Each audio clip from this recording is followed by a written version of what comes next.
अस्सलाम वालेकुम। मैं हूँ आपकी शेरोज़ खान और आप देख रहे हैं शेरोज़ देसी तड़का। आज मैंने बनाई लजीज़ा खीर मिक्स, जो कि बहुत ही लजीज और मज़ेदार बनती है। इसमें कुछ भी मिक्स करने की ज़रूरत नहीं होती, इसमें ऑलरेडी सब कुछ मौजूद होता है, सिर्फ दूध लेना होता है।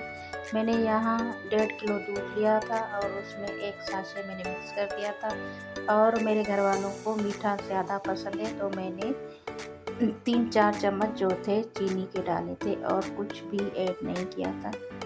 और इसको अच्छी तरह पकाएंगे, इतना कि ये थिक हो जाए।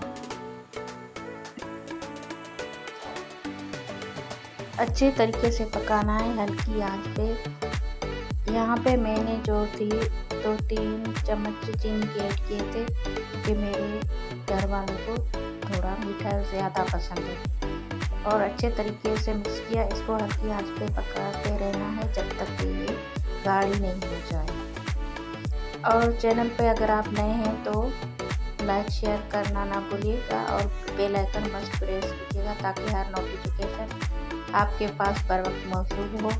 और कमेंट में लाजमी बताइएगा कि मेरी ये रेसिपी आपको कैसी लगी। आप भी ज़रूर ये ट्राई कीजिएगा, लजीज़ा खीर मिक्स पुडिंग।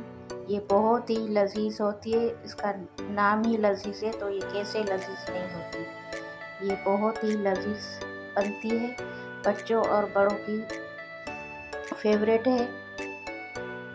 जैसा कि मैंने आपको बताया कि इसमें हर चीज़ मौजूद होती है, ड्राई फ्रूट वगैरह सब कुछ। फिर भी मैंने ऊपर जो थे गार्निश के लिए मैंने ऊपर कुछ ड्राई फ्रूट ऐड किए थे।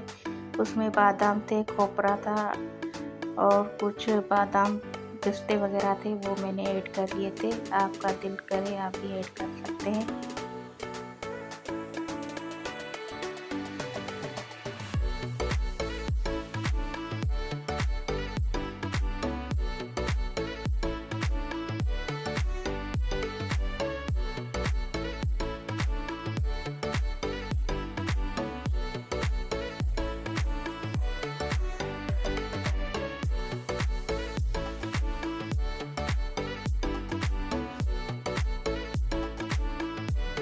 यहाँ पे हमारी खीर जो थी वो बिल्कुल तैयार हो गई है, गाढ़ी हो गई है। यहाँ पे हम आंच जो है धीमी कर देंगे और इसको ठंडा करने के लिए रख देंगे। थोड़ी देर ठंडा करने के बाद जो है फ्रिज में रख दूँगी और फिर जो है हमारी खीर मिक्स तैयार हो जाएगी खाने के लिए। तो कैसी लगी मेरी ये रेसिपी आपको कमेंट में लाजमी बताइएगा।